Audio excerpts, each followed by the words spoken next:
c'est évidemment une très belle trilogie qui se complète après 18, 19, 20 et une très belle série depuis le millésime 2015. On ne va plus parler de millésime du siècle à Bordeaux tant le niveau est excellent depuis plusieurs années. C'est un millésime qui est quand même très contrasté, voire extrême, avec des conditions climatiques qui ont commencé dès l'hiver, un hiver très doux, précoce, un printemps pluvieux avec une grosse pression mildiou, un été sec et chaud avec des épisodes qu'il fallait vraiment négocier. C'est un peu ça l'histoire, le scénario du millésime 2020.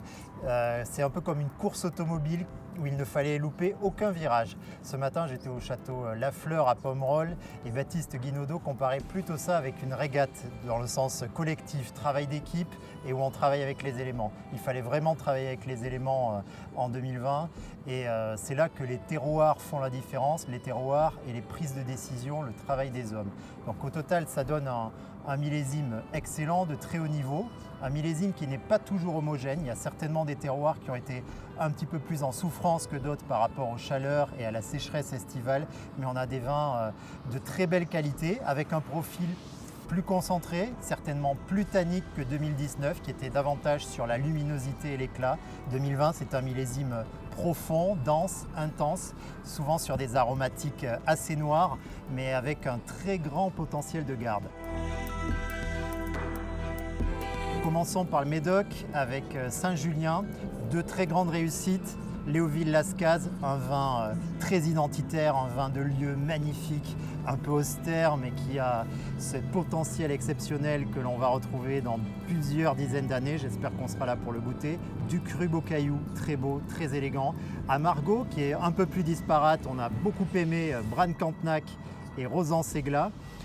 Et un petit focus évidemment sur la rive droite. Alors la rive droite, on a de très belles réussites à Pomerol, parfois des vins qui étaient un peu plus sur le côté mûr, voire parfois alcooleux du Merlot, mais on a quand même des réussites exceptionnelles. On va trouver Château Gazin, Château Mazères et un splendide vieux Château Certan. Du côté de Saint-Émilion, un très grand Angélus.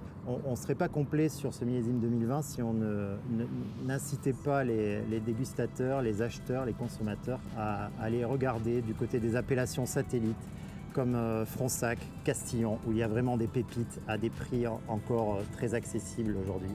Et également des Bordeaux supérieurs qui ne font pas le marché des primeurs, le cœur de marché des primeurs, mais où il y a des vins absolument délicieux.